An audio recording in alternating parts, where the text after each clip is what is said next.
Feisty one today, and I like feisty. Hi, I'm Johnny Mac with your daily comedy news. Jimmy Kimmel did not like Elon Musk's tweet that read, "My pronouns are prosecute/Fauci."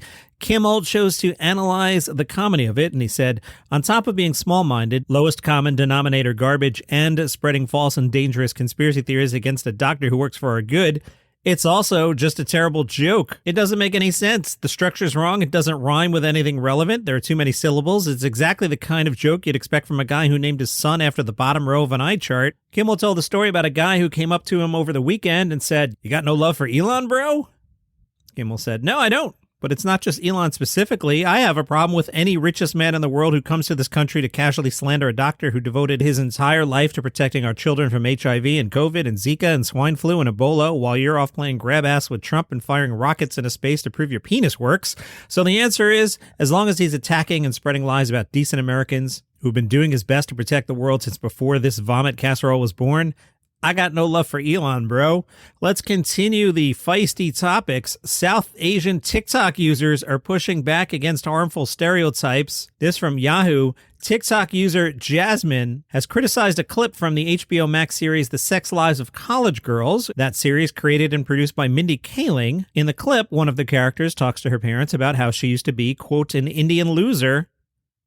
Jasmine in her video wrote, "Mindy Kaling, just because you are an Indian loser does not mean Indians are losers. At this point, you're genuinely doing more harm than good." TikTok user Akil Danani stitched Jasmine's video and called out Russell Peters and Lily Singh. Danani said, "If you're in America and you want to be racist against black people, you can deep dive into the ancient tomes of racism and find a stereotype or a slur. Same with East Asians, same with Latinos. But if you want to make fun of South Asians, where do those insults usually come from? South Asian comedians, Mindy Kaling, Russell Peters, Lily Singh. What do they talk about? Our parents talk funny and they beat us and we eat stinky food and we are stinky and there's hair all over. Russell Peters popped off when I was in high school and I had white people coming up to me in the hallway and quoting Russell Peters and laughing about it. And I played along, I laughed along, I added on because that's how you fit in with white people. You let them laugh at you." More feistiness. Marc Maron. He fired off some tweets. He is apparently upset with Momentum Pictures, who were the film distributors for his movie To Leslie, which Marc Maron acts in. Seems Mark is upset at the promotion the movie is getting or not getting. Marc Maron tweets, "Hey, Momentum Pics, awesome job hobbling To Leslie because of gross incompetence. Like it's not hard enough to get it out there? Are you in the movie killing business? Odd approach." Another tweet, "It's not about awards or money. It's about everyone doing their job and supporting the collective creative endeavor." I think I mentioned this recently. I'm a fool. So a lot of times right before the show, I grab a handful of peanut M&Ms and I eat them and then I come down to record and it kind of closes up my throat. That's a whole separate conversation about whether or not I should be even eating the peanut M&Ms, but I keep doing this. I choked so many times during those first 3 stories. Meanwhile, in Tacoma, they've solved all crime. They found affordable housing for everybody, and they had time to give Jo Koy the key to the city. That's right, it was Jo Koy Day in Tacoma. Jo Koy was born and raised in Tacoma. He was playing there on December 10th, and they had Jo Koy Day. Yay. I have not yet, at the time of this recording, seen Tom Papa's new special. In the past, I've been tough on Tom Papa's previous special, specifically related to clapter. That's when a comedian does a big chunk, and at the end, nobody laughs, but they clap as if, yes, that was very on point there, Mr. Comedian. And I think a special should make you laugh. That was my problem with the last one. Haven't seen the new one yet, but the gang at Ready Steady Cut have. Are you ready for this one? Tom Papa, What a Day review. A special that the AARP would love. Summary, a stand-up special that might be funny at the Senior Living Center.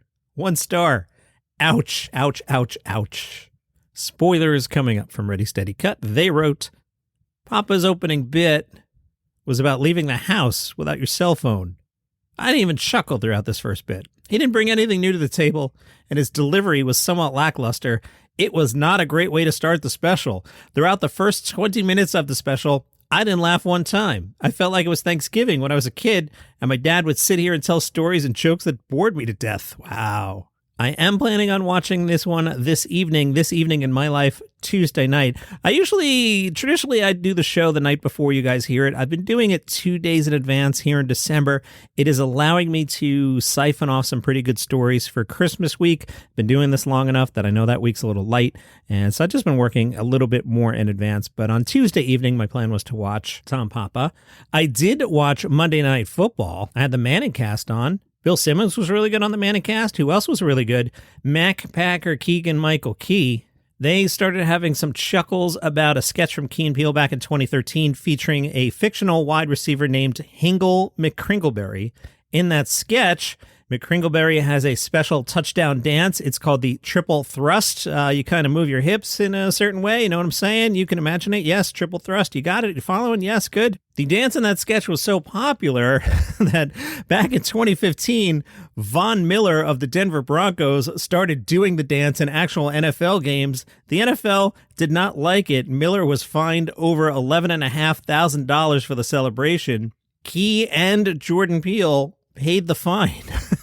Keegan said, "Yeah, I'm so happy that's my legacy." Oh boy, that is provocative. That's 4 moves. That's not 3. They were showing the clip. That seems like 4. He's doing like 4, and he's doing like a bit of a little circular hip situation. That's not just a full frontal thrust. You know what I mean.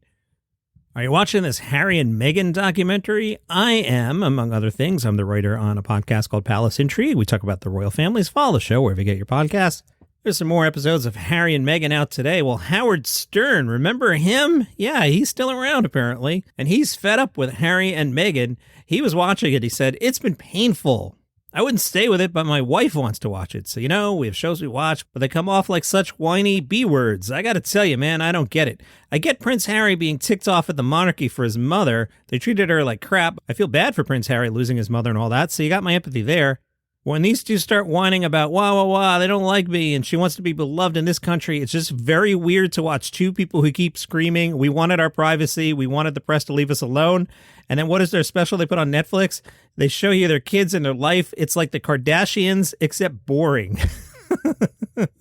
Oh, we deep dive on that on Palace Intrigues. So check out that other podcast when you get a shot. Let's head on over to Gossip Corner. And who is the mayor of Gossip Corner? That's right, Pete Davidson. Former SNL co-star Chloe Fineman knows the secret to Pete Davidson's success with the ladies. No. It's not that secret. Get your mind out of the gutter.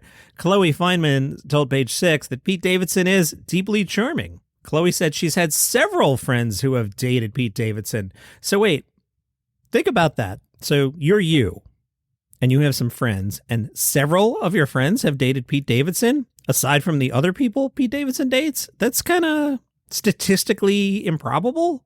Anyway, she said several friends who have dated Pete Davidson, and they all report back nice things. A woman just wants a man to treat her right, which really should be a given when it comes to dating. Staying on Gossip Corner from Jezebel, apparently Bill Hader dated Ali Wong. Page 6 says they dated for at least 2 months at some point this year, but they're no longer dating. They're just super busy with things, but the split was certainly amicable. They're certainly friends. A separate source told Page 6 the relationship had been very low-key. Only a small circle of A-list comedians know, and everyone was thrilled about it.